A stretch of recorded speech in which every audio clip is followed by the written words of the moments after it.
So very very good morning to all of you. आइए आज के सेशन की शुरुआत करती हैं। और मैं ये देख रहा हूँ कि थोड़ी सी सेशन में आपको विलम्ब हुई है, पर डोंट वरी, अब हम लोग फिर से शुरुआत कर रहे हैं। ये पूरे के पूरे वीक्स तक चलेगा। आज चूंकि मंडे है तो आज मैं ये देख रहा हूँ कि आज की जो सेशन है वो 6:30 से आपको स्टार्ट होनी है। ये कंटिन्यूअस 6:30 से स्टार्ट होगी। आज के इस सेशन में मैं पूरे विक्स का जो लास्ट विक्स आपके कई कई पोर्शंस में गड़बड़ियां रही होंगी, उस पोर्शंस को ठीक करते हुए कई सवाल कई क्वेश्चंस आपके छूट गए होंगे, उनको मैं फिर से रिकैप करते हुए पूरे 19 से लेकर 24 मतलब 19 अप्रैल से लेकर 24 अप्रैल तक के जो पॉसिबल्स क्वेश्चंस जिनसे बन पाते हैं वो मैं क्वेश्चंस के रूप में लेके आया हूँ। फिर से ये ट्यूसडे से ये आपकी कंटिन्यूअस सीरीज हो जाएगी जिनमें मैं मंडे के क्वेश्चंस को भी डालूंगा। सो डोंट वरी, मैं आपके लिए हूँ। मैं आपकी चिंता करता हूँ और आपके लिए मैं समय समय पर सोचता हूँ। थोड़ी सी इमरजेंसीज आ गई थी जिसकी वजह से आपके सेशंस लेट हुए, बट अब सेशंस कंटिन्यू चलेंगे। So keep watching our sessions. आप हमारे सेशन को कंटिन्यू देखते रहें and get benefited from our courses, from our classes. चलिए, आप यूपीएससी, सीडीएस, सीएपीएफ, जेपीएससी की तैयारी कर रहे होंगे, वट एवर बीपीएससी की तैयारी कर रहे होंगे, अभी सारी एग्जामिनेशनों में आपको समय मिल चुका है। बट इस समय को व्यस्त ना करते हुए अपनी तैयारी को पूरी तरह से हम लोग स्टार्टअप में रखेंगे। चलिए स्टार्ट करते हैं आज के सेशन के। Once again very very good morning to all of you. Education is the most powerful weapons. Education जो है एक बहुत ही पावरफुल हथियार है। We can use to change the world, जिसका प्रयोग करके हम पूरी दुनिया को चेंज कर सकते हैं। और ये कहने वाले कौन है? तो नेल्सन मंडेला। तो नेल्सन मंडेला ने कहा था कि education is the most powerful weapons. यह इतनी बड़ी हथियार है जिससे मैं पूरी दुनिया को चेंज कर सकता हूँ। ये नेल्सन मंडेला जी का कहना है। ओके, चलिए सो इंट्रोड्यूस करते हैं अपने आप को आपके सामने वंस अगेन। जो लोग मुझे जानते हैं अच्छी बात है, जो लोग नहीं जानते हैं वो जान जाए। My name is Ajit Kumar. Educations अगर बात करोगे तो BSc chemistry, master of economics मैंने कर रखी है, पीएचडी परस्यूइंग कर रहा हूँ। एक्सपीरियंस 5 ईयर ऑफ टीचिंग से, जिनमें फोकस एरिया हमारा जनरल स्टडीज का है, करंट अफेयर्स का है, और स्पेशल अट्रैक्शन हमारा इकोनॉमिक्स एंड इन्वायरमेंट पे रहता है, जिससे आपको भी फायदा होगा क्योंकि आज का लेटेस्ट ट्रेंड यही है। आप मेरे साथ जुड़ जाएं टेलीग्राम ऐप्स पे, दैट इज एमिनेंट एजुकेटर। यह हमारा टेलीग्राम ऐप्स है। इससे जुड़ने से आपको समय समय पर इंफॉर्मेशन मिलती रहेगी और टॉक टू अस, आप मेरे से टॉक कर सकते हो। Okay, so download a Telegram apps, type the link in URL, click on to join. Okay, आप मुझे अनअकैडमी पर भी देख सकते हो by using my referral code SPAJ Kumar. आप इसे परचेज कर सकते हो, अपने रेफरल्स को, अपने कोर्सेज को परचेज कर सकते हो, या फिर मुझे अनअकैडमी पे कंटिन्यूअस देख सकते हो SPAJ कुमार, जो कि हमारी सेशन 9 AM से चलती है। ओके, चलिए पहला क्वेश्चन आपके स्क्रीन पे है। Ravi Kumar Dahiya has recently won gold for India in which sports events. Ravi Kumar Dahiya ने हाल ही में किस खेल स्पर्धा में भारत के लिए स्वर्ण पदक जीता है? Stay home and learn with us, save lives, follow me eminent educator at the Telegrams. तो आपको मैं कह रहा हूं कि Ravi Kumar Dahiya has recently won gold medal for India in which sports events. ये क्लासेस में ऑलरेडी ले चुका हूं, बट ये क्वेश्चंस के फॉर्म में आपको आ गया जो वीकली होता है। थोड़ी सी डिले हो गई, इसे सैटरडे को आनी चाहिए थे, बट आज ये आपको मंडे को मिल रहा है। Boxing, weight lifting, shooting and wrestlings. Answer आप देखोगे, आंसर होगा wrestlings. So India won 14 medals. India ने 14 मेडल जीता है in 2021 senior Asia wrestling champions to stand at third spot in the medal tallies. मतलब तीसरा मेडल टैली में, medal को प्राप्त करने में तीसरा रैंक इंक्लूड किया है। The medal includes 5 golds, 3 silver and 6 bronze. और रवि कुमार जो दैया है वो 57 kg के मेंस वाले फ्री स्टाइल में क्या जीता है इन्होंने? तो गोल्ड जीता है। तो आंसर आप देख सकते हो, रवि कुमार दहिया का क्या होगा? तो रेसलिंग्स आंसर होगा। ओके, चलिए नेक्स्ट क्वेश्चंस की ओर चलते हैं। How many amount has been allocated to the startup India seed fund scheme.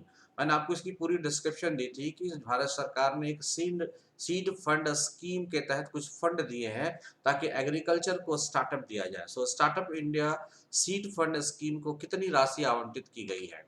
Answer होगा 945 करोड़, 945 करोड़। फटाफट आंसर करते चलोगे। ओके, चलिए। Union minister Piyush Goyal launch the startup India seed fund scheme on April 19, 2021. The fund aimed to provide a financial assistance to the startup for proof of concept, prototype, development, product trials, market entry, and commercializations. Government has approved rupees 945 crores corpus for the fund, which will be divided over the next 4 years, beginning 1st April 2021, for providing seed funding to eligible startups through eligible incubator across the India.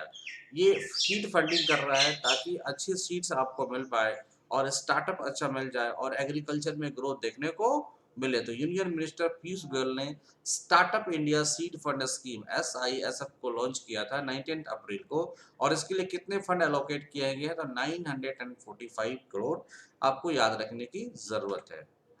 यार आप SP AJ Kumar हमारा referral code use कर सकते हो Unacademy में हमारे classes को देखने के लिए या सब्सक्रिप्शंस को लेने के लिए।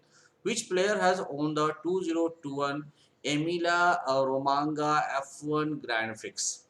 किस खिलाड़ी ने Emilia Romagna F1 Grand Prix जीता है? Lewis Hamilton, Max Verstappen, Sebastian Vettel and Charles Leclerc. किस खिलाड़ी ने 2011 का Emilia Romagna F1 Grand fix का खिताब जीता है? ये फार्मूला 1 रेस है।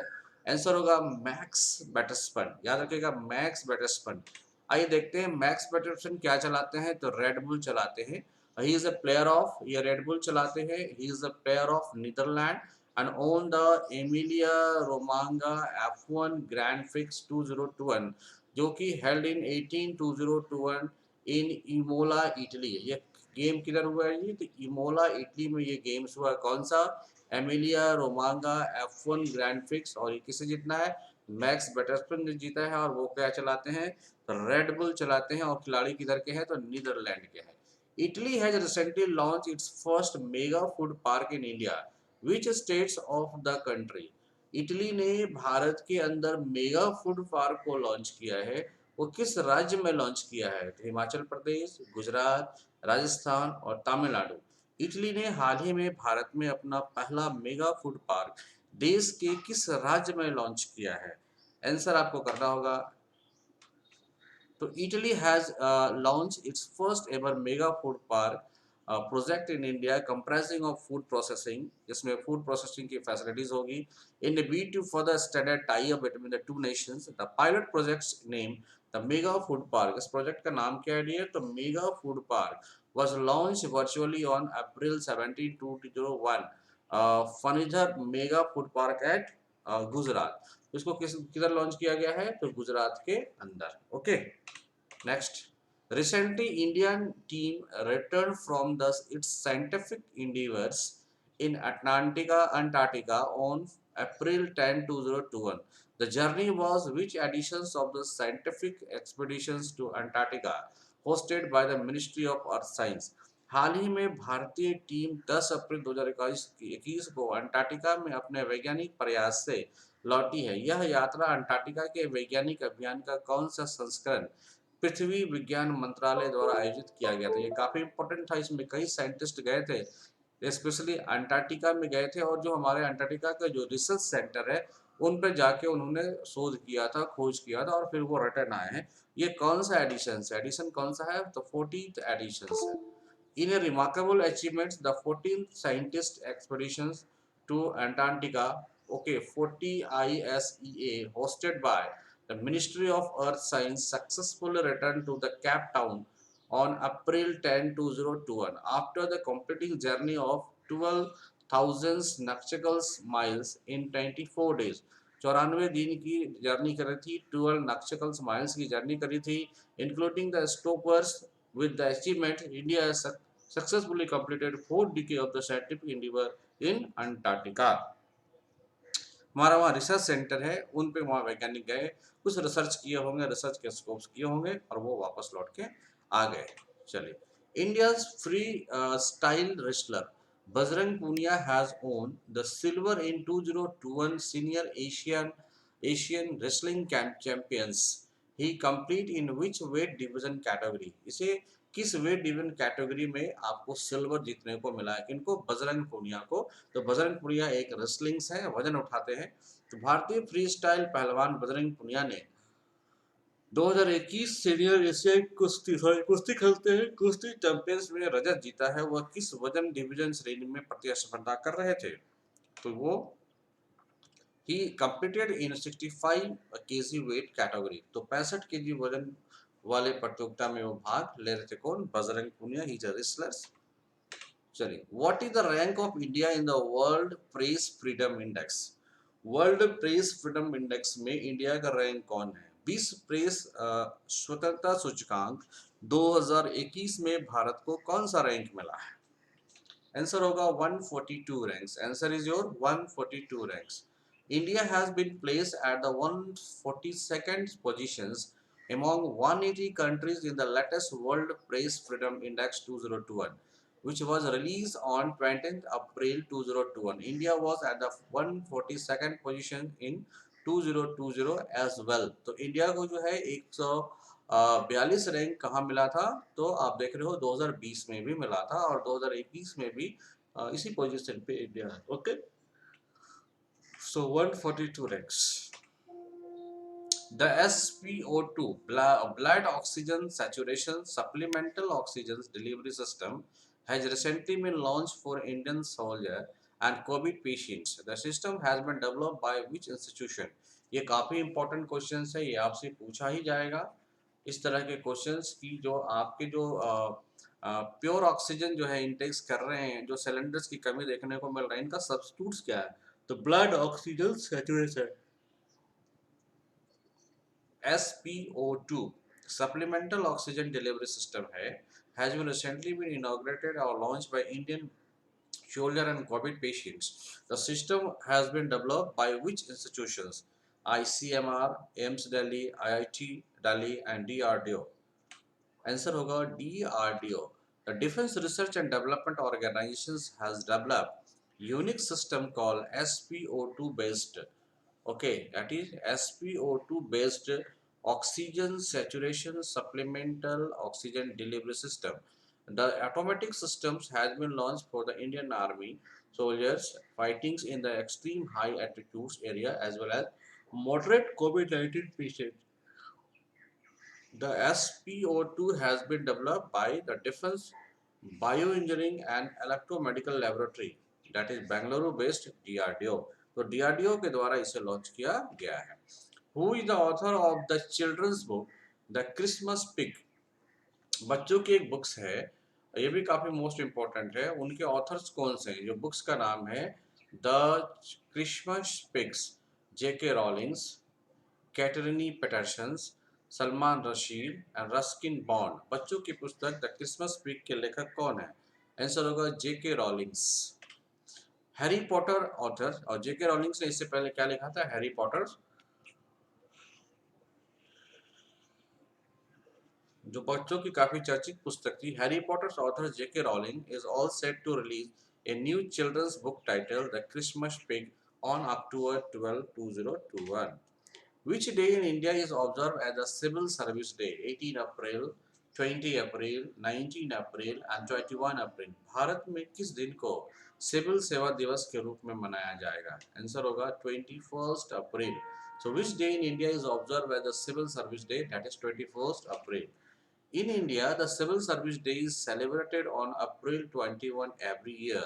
The day April 21 has been chosen to commemorate the day when the first Home Minister of Independence India, Sardar Vallabhbhai Patel, addresses the provisioners of administrative service officers in 1947. 1947 में जितने भी provision पे जितने administrative officer थे, उनको पहली बार संबोधन किया था और वो भारत के पहले गृह होम मंत्री, गृह मंत्रालय के द्वारा गृह मिनिस्टर कौन थे? तो सरदार पटेल थे। और उसी दिन से हम लोग इंडिया के अंदर सिविल सर्विस डे के रूप में मनाते हैं। Okay, he is called, civil servant को उन्होंने क्या कहा था, स्टील फ्रेम ऑफ इंडिया कहा था। ओके, चलिए नेक्स्ट क्वेश्चन देखते हैं। Often referred to as the father of Indian banking reform, अक्सर जाना जाता है या जिन्हें जाना जाता है भारत में बैंकिंग रिफॉर्म को लेकर, named former governor of RBI who has passed away recently, और वो जो रिजर्व बैंक के फॉर्मर गवर्नर भी रह चुके हैं जिनका निधन हो गया, उनका नाम बताइए।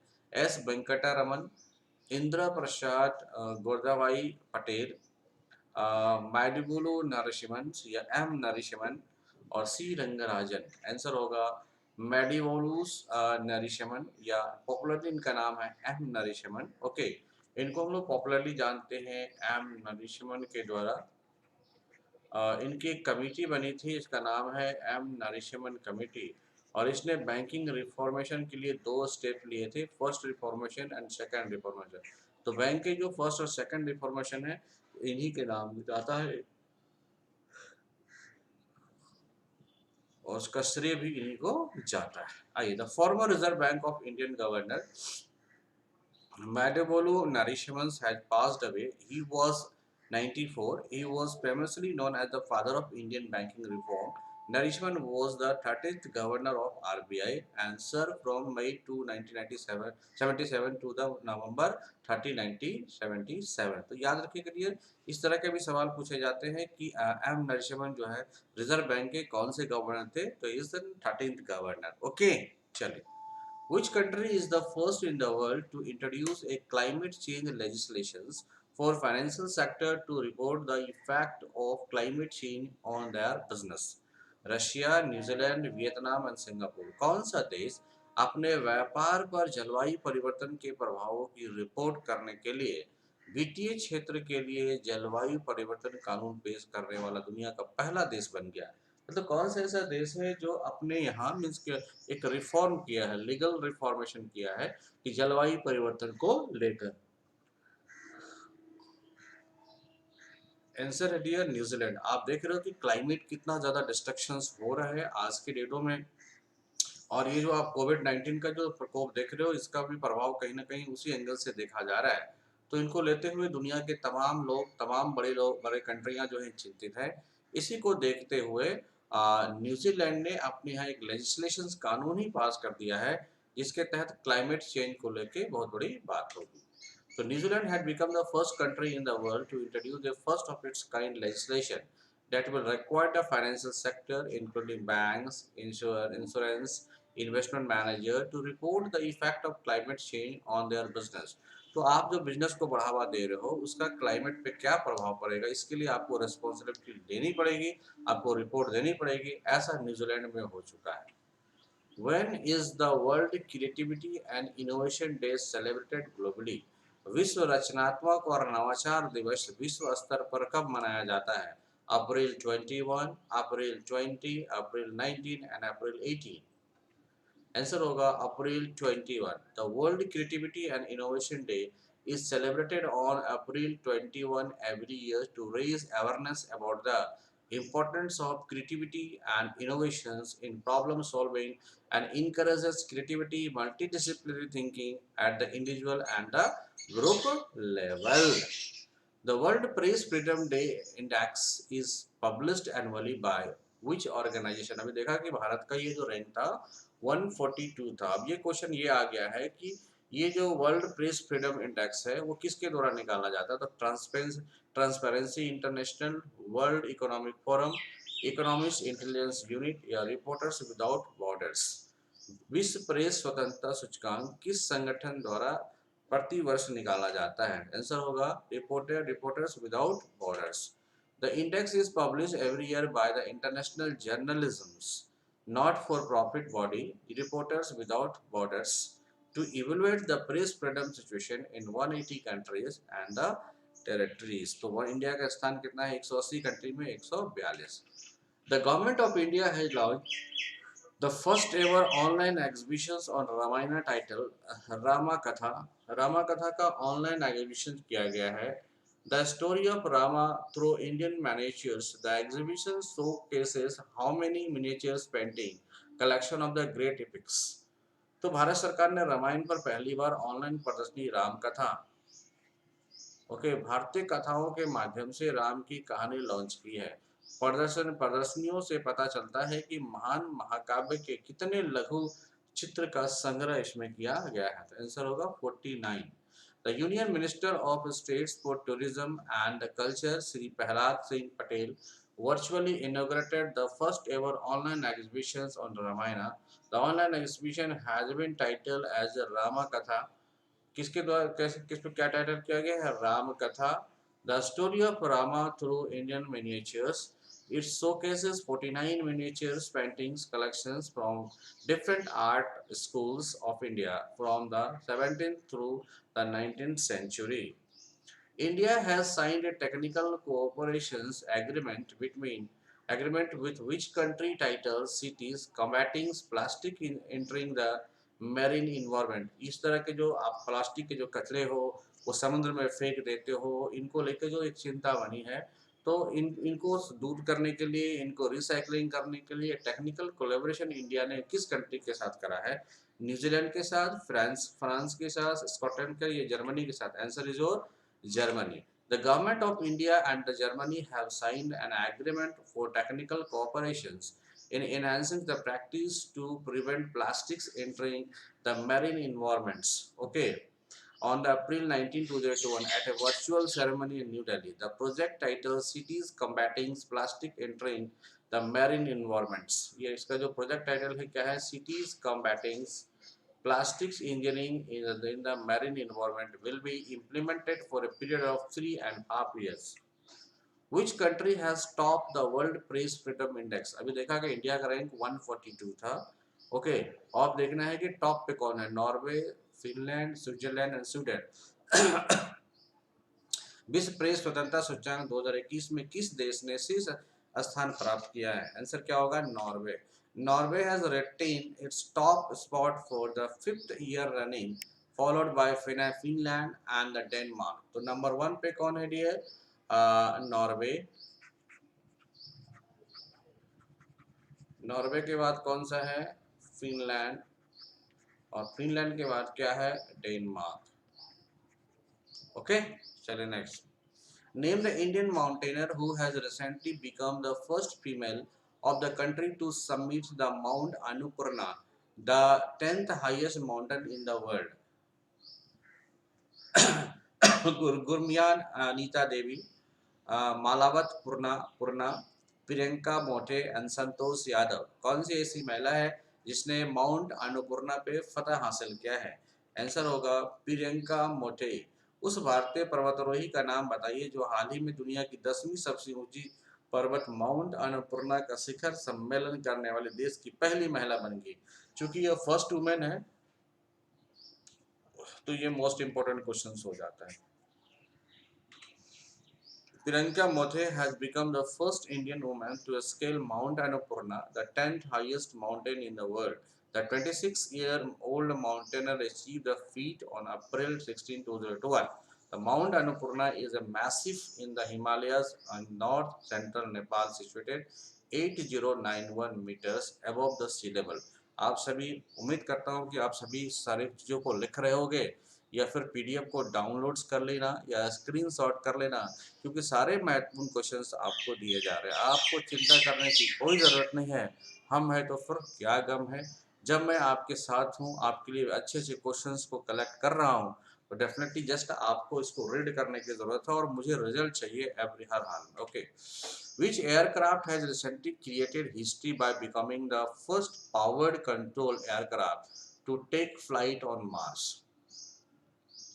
अब एक बंदे ने बीएसएफ में ज्वाइनिंग किया है। मैं उनका लेटर जो है अगले क्लासेस में मैं डाल दूंगा ताकि आपको मोटिवेशन मिलता रहे। यह वो बंदे हमारे काफ़ी अच्छे फॉलोअर थे और उन्होंने समय समय पर वैसा किया जैसा मैंने कहा। आज उनका सिलेक्शन हो गया।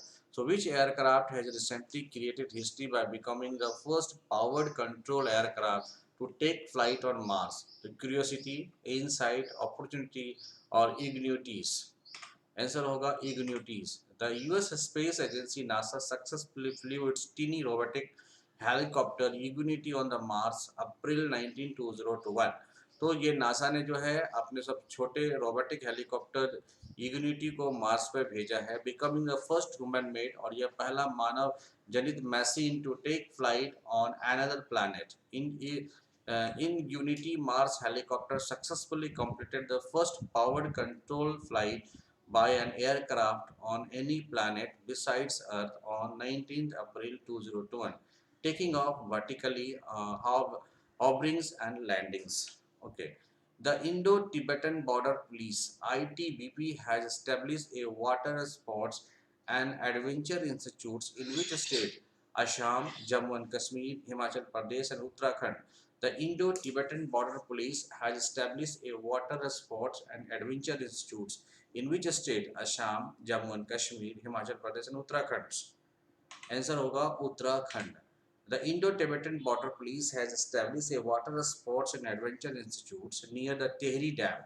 तो ये जो टेहरी बांध है आप समझ सकते हो, टेहरी डैम के जो रिजर्वायर हैं उत्तराखंड में। The institute was inaugurated by Uttarakhand chief minister त्रियाद Singh Rawat along with the state's sports minister Kiren Rijiju.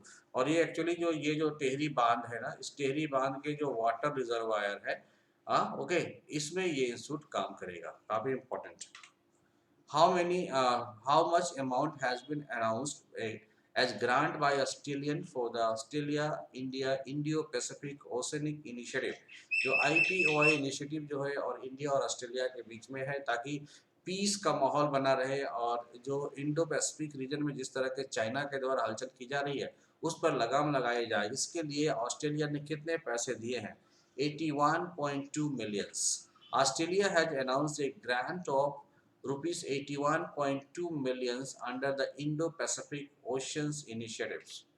India has been elected to how many bodies of UN Economics and Social Council recently with effect from January 1st 2021 152, sorry इसका तीसरा choice भी होगा, okay, probably जो तीसरा choice होगा वो होगा 3।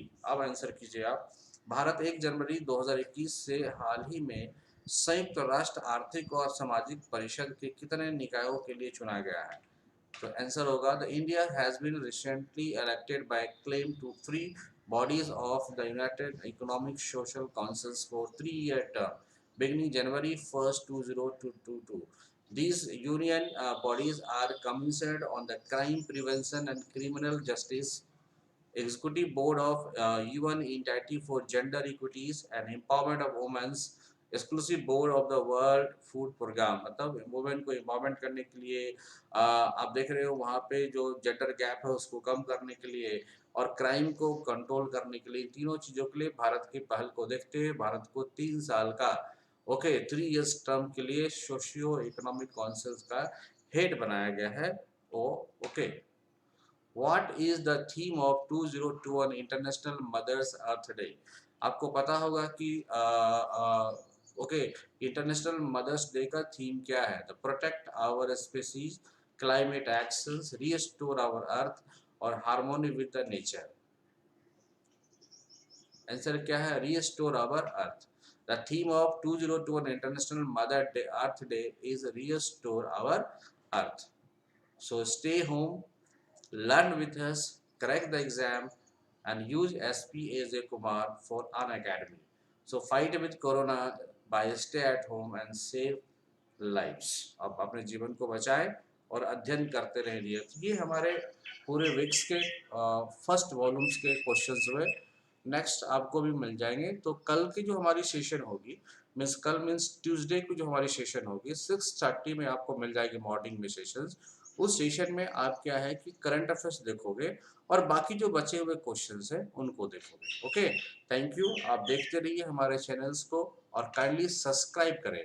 You have to subscribe my channel like eminent educator को आप सब्सक्राइब करें, शेयर्स करें, व्यू करें, लाइक करें और फटाफट अधिक से अधिक लोगों को हमारे चैनल्स की जानकारी देते रहें। Thank you. आई होप, उम्मीद करता हूँ कि आप सारे लोग समझ चुके होंगे और सुबह 6:30 बजे उठ के अपने चैनल पर आप ना मेरे को देख पा रहे होंगे, मैं आपको समझ पा रहा होगा, मैं आपको सुन रहा होगा और ये सुबह-सुबह की जो क्लासेस होती है ना, वो आपको हमेशा ताज़गी रखती है। और ये पूरे विक्स का कंपाइलेशन था। सेम आने वाले सैटरडे को फिर एक कंपाइलेशंस मिल जाएगा आपको पूरे विक्स का।